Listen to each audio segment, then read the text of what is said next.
I look really pale today. Why do I look so pale? I look like a ghost. Hello beautiful souls and welcome back. It's so good to have you joining me here today. Actually wait, something isn't right, hang on. That's better. So today we are going to be talking through all of my tarot and oracle collection. So let's get started.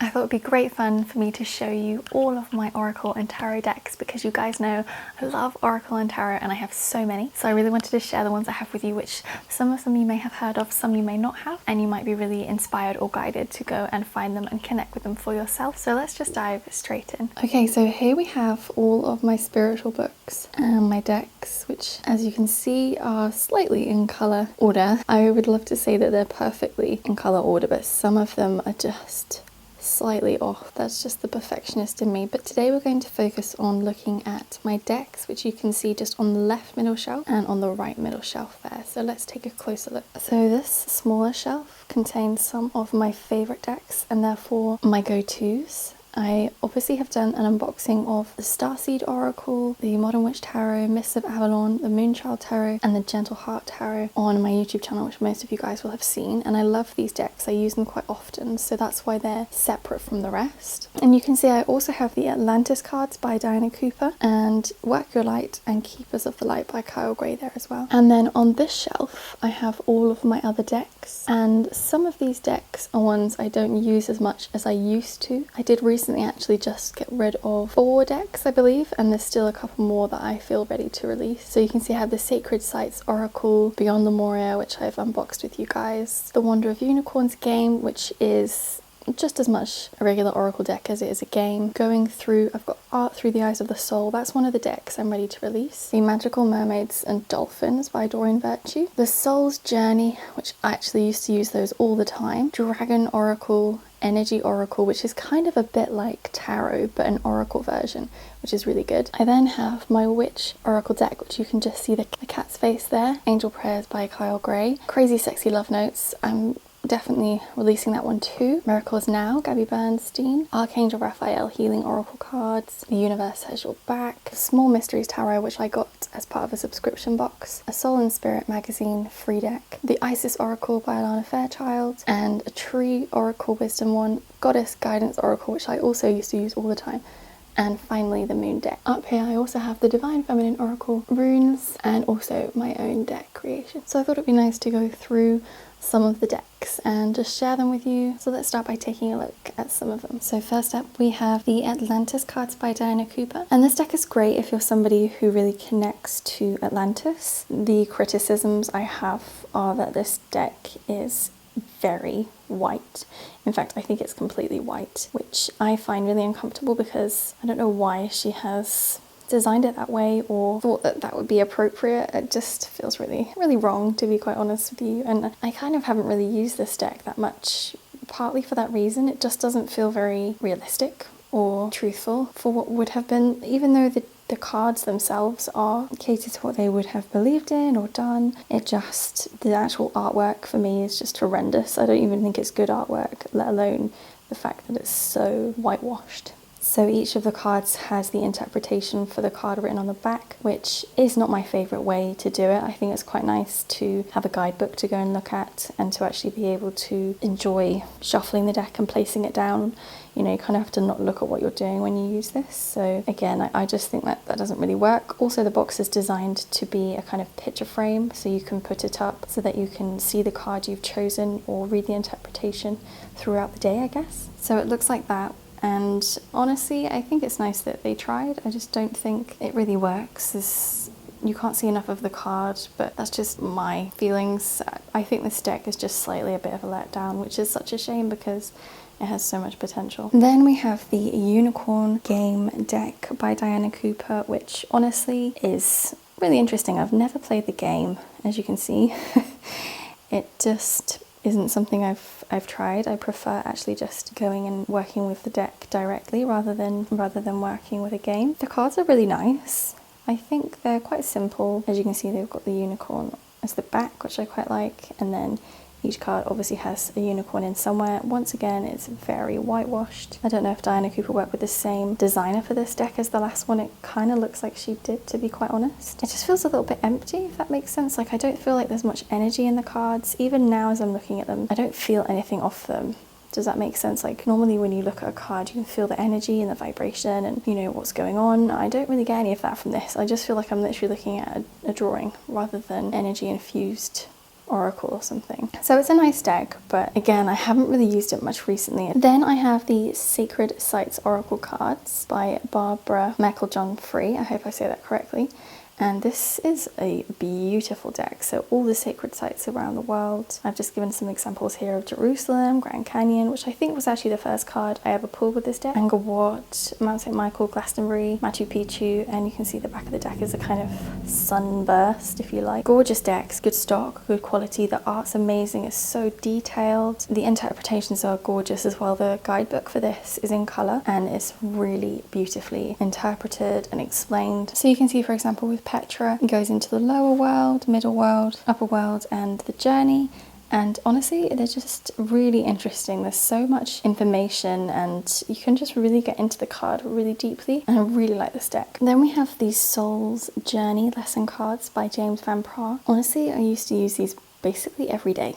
They were really good and really useful to me, like probably from 2014 to 2016. They just were excellent cards. I think that they're not really the kind of artwork I like, but the messages and the interpretations are really powerful and really insightful. And I always found that these were really spot on as far as interpretations of what was going on in my life. So even the back of the deck isn't really the kind of artwork I like, but it's really great to use because it's just got so much wisdom within it. It's like your typical Hay House design, you know, box with a lid, gold foiling edges, guidebook. So yeah, as far as it goes, I'd say it's like a bog standard, really handy deck to have within your collection. And then I have the Magical Mermaids and Dolphins deck by Doreen Virtue, which is quite hard to get hold of these days because she no longer obviously connects with spiritual things. She's now gone into Christianity, I believe. So this deck is no longer in print, and that's one of the reasons why I want to keep it, because I feel like firstly I connect with mermaids, and secondly I think it's almost reminiscent of my youth, you know, and so I want to keep that since it would be quite hard to get hold of again. I would say this deck is also very whitewashed and white scented. I mean, these are the only cards within the deck that don't feature a white woman, and I just think out of 44 cards, that's kind of pitiful. So then we have Art Through the Eyes of the Soul by Cheryl Yambrak Rose. Honestly, this is one of the decks I'm getting ready to release. The artwork is amazing. It's just, I don't know, something about them I just don't really connect to for whatever reason. I haven't even really gone into it. I mean, it's definitely quite, I'd say quite an advanced deck in some ways. It's just not really me for whatever reason. Like, you know, I can really see where she's headed with it, but just, I don't know, there's something about it I don't connect with. But it's beautiful work. She's worked really hard on it and it's gorgeous design and really well made. The cardstock's amazing. The details are really good. I just don't resonate with it. Then we have the Energy Oracle card deck by Sandra Ann Taylor, and this is kind of like an oracle version of tarot. I really like this deck actually because it's very accurate, and even though once again the artwork is quite whitewashed, it's actually the interpretations that I think are more interesting, and I love that she's included the chakras as well. So I definitely really like this deck. I actually got it secondhand at a Mind, Body and Spirit fair, and it's so accurate. When I use it, I just really love it. The back is really interesting as well. I quite like the back of the deck, so I definitely like this deck. And then we have the Dragon Oracle deck by Diana Cooper. I love this deck so much. I barely used it because I actually moved house a few months actually after I got this deck, and I put all my decks bar 4 in storage. So I'm really excited to have this back now and to be able to work with it and use it. I think they're gorgeous cards and really interesting, and I love working with dragons. You know, I think they're a really powerful, cleansing and empowering beings, so definitely excited to work more with this one. I think it's just so cute. And then you guys, this is my first ever deck and my favorite deck in many ways because of that. This is the Good Witch Bad Witch deck, and oh my gosh, honestly I've had this since I was about 11, and basically half the deck is good witches and half the deck is bad witches, but it's usually that the bad witch is foretelling something that's happening. So somebody's gossiping about you, or something bad is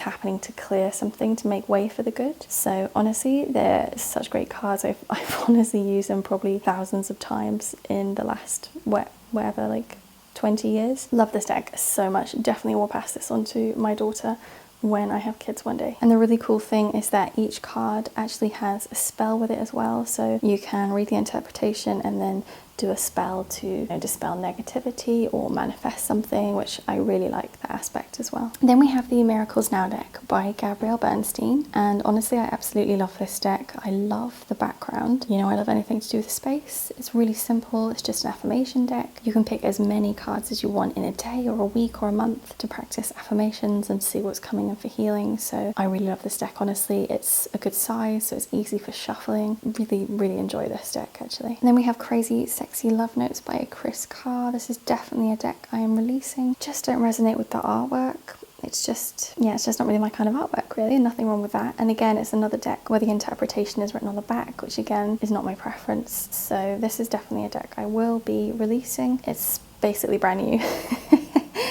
So yeah, I take good care of my decks. Simple and sweet cards, but just not what I resonate with really. And then we have Angel Prayers by Kyle Gray. I'm sure most of you will have seen this deck, but I do really like this deck, and I do think the interpretations are great, and I think the card spreads are really interesting as well. Just feel like for me the artwork is just a little bit childish maybe. I don't know, it's not really very me, but I do think the deck's really powerful and really insightful, so I definitely enjoy working with it. And I think the back of the deck's beautiful as well, with the shield of Archangel Michael as well. I do really like that. Then we have the Small Mysteries Tarot, which I actually got as part of a subscription box with the Astral Collective a few years ago now, and it's great. It's pocket sized, so you can carry it basically anywhere, and it has a really small guidebook that you can just see there. So honestly, it's a really great deck for travel, or if you're going for a day out and you want to take it with you to the coffee shop. Although to be fair, I'd probably drag anything with me, but if you just want something small, it's a really cute little deck. And I really like that it's just black and white and quite simple, almost line drawings, because it's just a really kind of easy to interpret and connect with deck, which I really like. Then we have The Universe Has Your Back by Gabrielle Bernstein, and I do like this deck. I just don't really use it very often, and I don't know if that's just because at the moment I'm not working as much with affirmation decks. I'm working more with tarot and oracle. Not really sure, but it's a nice deck. It's beautifully illustrated. I think the details are great. Just for whatever reason I just haven't used it much since I've got it back from storage, so maybe that's something I just need to kind of reconnect with, retune into. But it's definitely a really nice deck. I wouldn't really be drawn to getting the newer deck. I just think the artwork is a bit too similar. This one and Miracles Now, definitely really beautiful decks. Then we have the Archangel Raphael Healing Oracle cards by Doreen Virtue. This is another deck I am looking to release. Don't resonate with it anymore for whatever reason. I think this is another one that's actually out of print, or at least not as easy to get hold of anymore because of her work no longer being in print. But it's a good deck. I think for somebody who works with Reiki or does a lot of healing, I think it's a fantastic deck. I just think it would be something great to use, with clients at the end of a session or something like that. I think it would be really nice. Okay, then we have the Goddess Guidance Oracle deck by Doreen Virtue. I think this was perhaps the second deck I ever received or worked with or bought, and honestly I absolutely loved it. These are some of my favourite cards from it, but I absolutely love this Isis one. As a kid I used to look at this and think, why is she so cool? Obsessed. Also I love past lives, so I was like, Isis is my fave. This deck is great. I've used this so many times. It's had so much love put into it, and it's just, I think, a really beautiful, inclusive and powerful deck. Really, I love it. And then we have this Tree Magic deck, which is by the same lady who did the Good Witch Bad Witch deck. It's a really nice deck. I've only used it a few times actually, and I don't really know why, because it's really lovely and I love trees. So this is definitely something I need to work a bit more with. But the artwork is really nice and the cards are really beautiful and the interpretations are great. So definitely this is something I want to get more into. And the deck's quite small as well, so it's quite nice for shuffling. It's quite small compared to my hand, which is quite nice for for tiny hands. Definitely prefer that. And then we have the Isis Oracle by Alana Fairchild. If you guys don't know about this deck, then where have you been hiding? This is an amazing deck. Honestly, the cards are so powerful. The readings and the insights and the interpretations just blow my mind every time. It's definitely one of the most channeled decks I've ever worked with, and I even get goosebumps as I think about the readings I've had with it. This is such a great deck. Definitely recommend any of Alana Fairchild's Oracle decks, but this one in particular is incredible. Lovely artwork, They're quite big cards, but they're totally worth it. So then we have the Divine Feminine Oracle by Megan Watterson, and I absolutely love this deck. I love the artwork, I love the back of the deck, and I love the interpretations, and I really like the inclusivity of the deck. It's great because it includes women throughout history who I've never heard of, or who were erased from history in many places and in many cases. So I love that this deck gives back recognition and, you know, reunites us with the voices of these amazing women. So I really like this deck, and this is another one I had in storage, so it's definitely one I will be using more of. It's also got such a thick guidebook. Look at how much look how much information there is in there. It's so cool. So there's information about each of the women and obviously the interpretation of the card. I just think it's a really great deck. If you're somebody who aligns with or works with the Divine Feminine, 100% this is for you. So then we have the Moon deck, and this is a deck I saw on Instagram and ordered, and I think it's stunning. It's a really beautiful matte finish, which I really like actually. The cards are very soft to touch and easy to shuffle, and it does have a guidebook, but also a little note from the women who collaborated to make it. And just everything about this to me is just really beautiful. I think the energy in these cards is really soft and loving and gentle, and I feel like you can just feel it. Even just looking at them, I can just feel good, loving vibration within my tummy. So this was another deck that was in storage, so I'm really excited to be able to work with this one again and call upon the guidance of this deck. And then we have the Work Your Light Oracle, which, as you guys know, is one of my favorites, and I absolutely just love the artwork in this. I love the energy in it, and I think the back of the deck is possibly one of my favorite backs. That and the Moonchild Tarot, I think, are probably my favorites. I just think they're stunning. So yeah, I absolutely love this deck. I've used it a lot, and it is one of the decks I brought with me when I moved house. It's not one of the ones I put in storage. And I love the messages here: fill up your well, get grounded, and longing for home. All of the cards I've pulled out today have had some kind of message or meaning for myself, and I am sure for some of you as well if you've had a look. And we have the Keepers of the Light Oracle by Kyle Gray. This is my favourite deck that he's done actually. I really like all of the Ascended Masters and angels and beings that he's included in it. I think the back of the deck probably could have been a bit more interesting, but that's just my personal opinion. But I always find my readings with this are really powerful and accurate, and I really like the spreads he has as well. And I also have in the box the card that he signed for me when I went to see him as part of the Angel World Summit in 2015, I think, or 2016, and he pulled that card, and that was the one that was connected to me. Yeah, I love this deck. I think it's great, and I also love the artwork. I think the artwork is by Lily Moses, and I just think her details are incredible. Then I wanted to show you some of my mini decks. So I have this one, which is a crystal grid oracle cards, which I think I got as part of either a subscription box, and it's really cute actually. Each card gives you some information about what it is you're trying to manifest and the crystals and the grid format that you can put them in. Yeah, I think I got this actually in my Astral Collective subscription box, because I think it came with a crystal grid cloth, which I still have. So yeah, this is really cute, and they're tiny cards, which I think is great if you're going to use it with young people, or you know, you don't really need a big card really for crystal grids. And this one I got as part of the Soul and Spirit magazine. Really cute cards actually. They've got very soft, angelic and feminine energy, which you'd hope for since it's called Ask the Angels. And I think, to be honest, this is something that I personally don't and probably won't use, but it is something I'll keep and probably pass on again to my kids. I think it'd be something that they might really enjoy and benefit from. I also have this plant deck, which is just some cute little cards with some information on the back about each plant, which is another one I got from my subscription box with Astral Collective. Actually, I didn't realise I got so many with them, but this is cute. It's very simple. It's just on simple card. Very useful and handy for a witch to have this in her kitchen. Okay, so finally we have the runes. This is something I bought years ago actually. I think probably about 2015, maybe 2016. It's something I wanted to try and see what it was like to work with, you know, because I do believe that indigenous cultures throughout the world would use something like twigs, bones, stones, etc. initially to interpret, because of course they didn't create decks until, you know, I think it was like the 1800s or something. So I really wanted to work with something different. It does have a board with it which you can put together and do different spreads from, which I think is great, and it obviously has its guidebook, and honestly it's really interesting. It has reversed and upright meanings for each of them, and then you can just see there's one of the blank ones there which has another interpretation. So honestly it's really interesting. I really like this, and this is definitely something I actually used I think I used it about 3 weeks ago actually. And again, really interesting interpretations, all all really accurate, of course, as you can imagine. But definitely this is something I find really interesting. I think tuning into really genuinely ancient oracle is fascinating and something that's really culturally appropriate if you find the right thing. So that's definitely something I'm looking into at the moment. Thank you so much for watching, and I will see you guys in next week's video. Oh, my tummy's rumbling. I'm really hungry. Does this work? Oh, I really look like a ghost. Wow, that's intense to say the least. I think I need some new summer makeup because this is so white.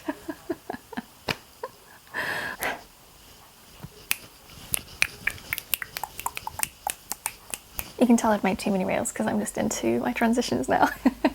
Do do do do do do do do. My hair don't look so great. Do do do do do do do. Bum bum bum bum bum. Da da da da. Do do do do. Do do do do. Do do do do do. Yeah, I'm just filming. Hello, beautiful souls. Welcome back. Actually, hang on, something's not quite right.